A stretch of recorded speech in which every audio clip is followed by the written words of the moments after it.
Madam చెప్పండి, ఇక్కడ ప్రజాప్రభుత్వం నడుస్తుంది. ప్రజలకు ఏదైతే 6 గ్యారంటీలు అన్నామో 6 గ్యారంటీలు ఇస్తున్నాం, అన్నీ ఇస్తున్నాం, ప్రజలు సుఖ సంతోషాలతో ఉన్నారు ఈ రాష్ట్రంలో అని చెప్తున్నారు. మీరేమో ఇక్కడ సేవ్ మధు పార్కు అని చెప్పేసి ఇక్కడ టెంట్ కింద కూర్చున్నారు. ఏంటి మీ సమస్య? ఆయన మేనిఫెస్టోలో ఇచ్చిన ఒక్క హామీ కూడా భర్తీ చేశారా అండి? ఒక్క హామీ కూడా ఆయన ఎవరిని ఫుల్ఫిల్ చేయలేదు. పైగా ఇక్కడికి వచ్చి నేను కంపెన్సేషన్ ఇస్తా, నేను అది ఇస్తా, ఇది ఇస్తా అని చెప్తే అవి ఉన్నవే ఆయన ఎన్నికలప్పుడు చెప్పినవే కంప్లీట్ చేయలేదు. అలాంటిది ఇక్కడ ఎలా చేస్తారు? ఆయన ఏమి చేయలేరు. ఆయన చెప్పింది ఆయన ఇప్పటి వరకు ఒక్క హామీ కూడా నెరవేర్చలేదు. ఆయన ఇది ఇస్తారు, ఇది చేస్తారు అనేది కూడా ఎవరికి ప్రభుత్వాన్ని మీద నమ్మకం లేదు. అలాంటిది ప్రజలందరూ సుఖ సంతోషాలతో ఉన్నారు అని చెప్పడం మాత్రం అది చాలా ఆలోచించాల్సిన విషయం. ఎందుకంటే ప్రజలందరూ భయభ్రాంతులకు గురవుతున్నారు ఆయన పరిపాలన చూసి. ఎవరు కూడా సంతోషంగా లేరు ఆయన ప్రభుత్వంలో. ఆయన ఏదో స్టేట్మెంట్ చెప్పంగానే అక్కడ నిజంగా అయిపోయినట్టుగా మాట్లాడటం అది కరెక్ట్ కాదు. ఆయన ఎన్నో మాటలు చెప్తారు, దాంట్లో అన్ని ఫాల్స్ ఎలిగేషన్స్ ఎక్కువగా ఉన్నాయి. నిజాలు తెలుసుకొని మాట్లాడితే చాలా బాగుంటుందని మేమందరం విన్నవించుకుంటున్నాం. మీరు ఇప్పుడు ఈ అపార్ట్మెంట్లో ఎప్పుడు ఏ సంవత్సరంలో మీరు ప్లాట్ కొనుక్కున్నారు? ఏ సంవత్సరం నుంచి ఇక్కడ ఉంటున్నారు? మరి ఇప్పుడు మీరు ఖాళీ చేసి పోవాల్సిందే, ఇక్కడ మంచి 5 స్టార్ హోటల్ కడతాము అని చెప్పేసి ఇక్కడ అంటున్నారు. మేము అపార్ట్మెంట్ 2010 నుంచి ఉంటున్నాము. అపార్ట్మెంట్ స్టార్టింగే అప్పుడు మేమే ఫస్ట్ వచ్చాము ఈ అపార్ట్మెంట్కి. ఫౌండేషన్ ఇసిన దగ్గర నుంచి మేము ఉన్నాము. మాకున్నది ఒకటే ఇల్లు. ఈ ఇల్లు తీసేస్తే మాకు ఇంకా ఎక్కడ వేరే ఇల్లు లేదు. మేము ఇంకా చెట్టు తప్ప మాకు ఇంకా వేరే ఇల్లు లేదు. దయచేసి ఆయనకున్నాయి 100 ఇల్లులు ఉన్నాయి. ఆయన ఏదో రియల్ ఎస్టేట్ చేసేసుకొని ఆయన ఏదో ఒకటి చేసేసుకుంటారు. కానీ మాకు అట్లా కాదు కదా. మేము నీతిగా మేము సంపాదించుకుంటున్నాం. నీతిగా మేము ₹1 కూడబెట్టుకొని మేము కట్టుకున్నాం ఇల్లు. ఈ ఒక్క ఇల్లు కూడా ఆయన తీసేసుకొని ఆయన భూదందా చేసేసుకున్నామనా? అంటే ఇప్పుడు ఇల్లు కూల్చి ఇల్లు కడతారా? ఇల్లు కూల్చి ఇల్లు కట్టేసి అది మళ్ళీ ఆయన ఎంత కమ్ముకుంటారు? 10 ఇంకెంత? మనం ఆయన విజ్ఞతకే వదిలేసేయాలి మనం. అసలు ఎవరు ఇల్లు కూల్చి ఇల్లు చేయడం అనేది చాలా తప్పు. అది ఆయన గవర్నమెంట్ ల్యాండ్ ఉంది, గవర్నమెంట్ ల్యాండ్ చాలా ఉంది, ఆయన దాంట్లో కట్టుకోవచ్చు. అలాంటి వాటిల్లో కట్టుకోమని చెప్పండి దయచేసి. ఈ మీడియా ద్వారా నేనేం విన్నవించుకుంటున్నానంటే రేవంత్ రెడ్డి గారికి రీడిజైన్ చేయండి. కేసీఆర్ గారు కూడా చేశారు. కేసీఆర్ గారు ఎలా నాగోల్లో ఎలా చేశారో అలాగే వాకింగ్ ట్రాక్స్, సైక్లింగ్ ట్రాక్స్ గ్రీనరీగా చేసి ఎక్సర్సైజ్ ఐటమ్స్ పెట్టి, మొన్న ఎవరు అంటున్నారు అసెంబ్లీలో ఏమనంటే అదంతా వాకింగ్ ట్రాక్ కొట్టుకుపోయింది అని. అసలు అది వెళ్ళి చూసారా ఆయన?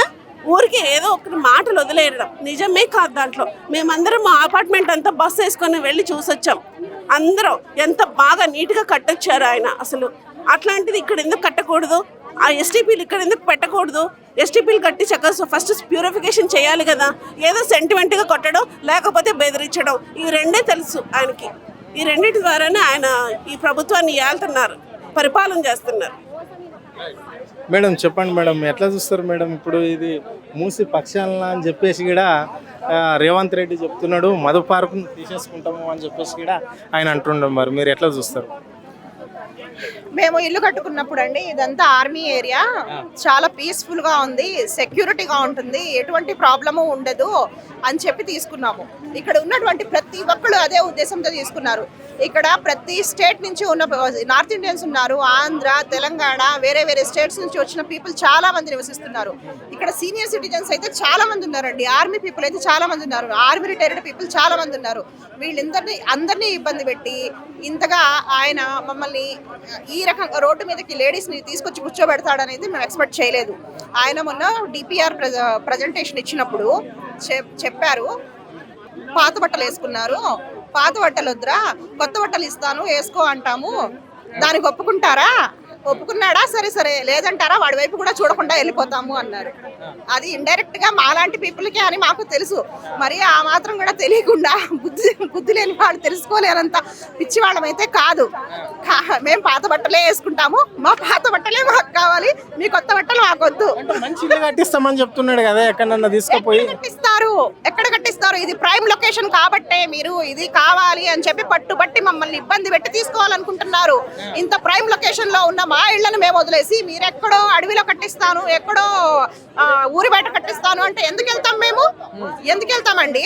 మేము కొనుక్కున్నప్పుడు ఈ ఇల్లు మాకు కావాలి అని చెప్పి మేము ఎంతో ఇష్టపడి కొనుక్కున్న ఇంటిని ఇప్పుడు మీరు తీసేసుకొని మాకు ఇష్టం లేని ప్లేస్ లో మాకు ఇష్టం లేని ఇల్లు మీరు కట్టిస్తారంటే మేము ఎందుకు వెళ్తాము?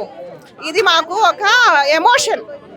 మేము ఫస్ట్ టైం ఇల్లు కొనుక్కున్నాము హైదరాబాద్లో. ఎంతో ఒక 10-15 ఇయర్స్ కష్టపడి 10-15 ఇయర్స్ నుంచి రూపాయి కూడబెట్టుకొని డౌన్ పేమెంట్ కొట్టుకొని ఆ తర్వాత లోన్ తీసుకొని ఇంటీరియర్ చేయించుకొని దాన్ని మేము మాకు తగ్గట్టుగా డిజైన్ చేసుకున్నాం. మా ఇల్లు మీరు ఈ రోజు బుల్డోజర్స్ తీసుకొచ్చి కూలగొట్టేసి మీరేదో ఎక్కడో మీ ఇష్టం వచ్చినట్టు మీరు కట్టిస్తాను ఇల్లు అక్కడికి వెళ్ళండి అంటే అది ఏమవుతుంది అంటేనండి, మేము ఇష్టపడి కొనుక్కున్న ఇల్లు కాదు, మమ్మల్ని ఫోర్స్ గా మీరు దాంట్లోకి తోసినట్టు అవుతుంది. కానీ మా ఇష్ట ప్రకారంగా మేము కావాలని కొనుక్కున్న ఇల్లు అయితే అది కానే కాదు.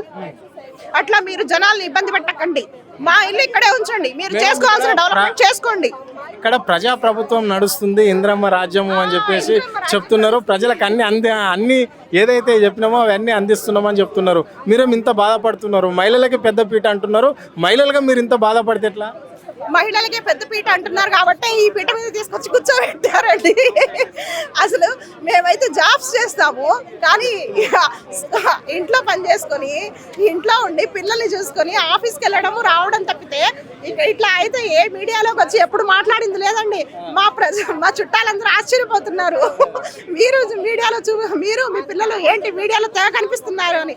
అదంతా మన సీఎం గారి పుణ్యమా అని చెప్పి మేము బాగా వైరల్ అయిపోతున్నామండి. సీఎం గారు మీ వల్ల మీరు మమ్మల్ని మంచి పీట మీద తీసుకోవచ్చు. గుట్టబెట్టారు. ఈ రోజు అయితే ఎక్కడున్నాము, రేపు రోడ్డు మీదే ఉంటాము. రోడ్డు అయితే బ్లాక్ చేస్తాము, అదైతే కంపల్సరీ పక్కా. అంటే కాదు కూడదని చెప్పేసి మధు పార్క్ కాడికి బుల్డోజర్ వస్తే మీ కార్యాచరణ ఏ విధంగా ఉంటుంది? మధు పార్క్ దగ్గరికి బుల్డోజర్ వచ్చే పరిస్థితే వస్తే అందరం అయితేనండి ఫస్ట్ అందరం నుంచుంటాము. ఆ బుల్డోజర్ మమ్మల్ని తొక్కునే ఆ బిల్డింగ్ల దగ్గరికి వెళ్తుంది అంతే. ఇది పరిస్థితి. ఈరోజు ఇక్కడ ఓన్లీ ఇక్కడ టెంట్ వేసుకొని కూర్చున్నాం. రేపు పొద్దున డైరెక్ట్గా రహదారులను కూడా నిర్బంధం చేయడానికి సిద్ధంగా ఉన్నాం. రోడ్ల మీద కూర్చుంటాము అని చెప్పేసి కూడా వాళ్ళు స్పష్టంగా చెప్తున్నారు. సో ఇక్కడ మధు పార్క్ జోలికి కానీ అంటే బఫర్ జోన్లో ఉన్నది అని చెప్తున్నారు. బఫర్ జోన్లో ఉన్నట్లయితే మరి ఇక్కడ హోటల్ ఎట్లా కడతారు మీరు బఫర్ జోన్లో ఉన్నప్పుడు అని చెప్పేసి కూడా వాళ్ళు క్వశ్చన్ చేయడం అనేది జరుగుతుంది రాష్ట్ర ముఖ్యమంత్రికి. సో దానికి సమాధానం చెప్పిన తర్వాతనే ఇక్కడ నుంచి మేము కదిలే అవకాశం ఉంది అని చెప్తున్నారు. కేవలం పేపర్లకు ప్రకటన మాత్రమే చేస్తున్నారు తప్ప ఇక్కడ మా దగ్గరికి అధికారులు రాలేరు, మాకు ఏది కూడా నోటీసులు కూడా ఇవ్వలేరు. కానీ మేము దినదినం గండంగా బతుకుతున్నాము అని చెప్పేసి కూడా వారు చెప్పడం జరుగుతున్నది. కాదు కూడదని ఇక్కడ నుంచి మమ్మల్ని మెడలు పట్టి గెంటిచ్చే ప్రయత్నం చేస్తే ఎంతకైనా సిద్ధపడతాం. అవసరమైతే బుల్డోజర్ల కింద వంటం మా మీదకే లెక్కించుకొని మా ఇండ్లను కూలగొట్టాలి. ఈ రాష్ట్ర ముఖ్యమంత్రి ప్రజాప్రభుత్వం అని నడుస్తుందని అనుకుంటే ఇక్కడ రాక్షస ప్రభుత్వం నడుస్తుంది అని చెప్పేసి కూడా మధు పార్క్ నివాసులు చెప్పడం అనేది అయితే జరుగుతుంది. కెమెరా పర్సన్ ప్రవీణ్తో అరుణ్, ఆద్య టీవీ, హైదరాబాద్.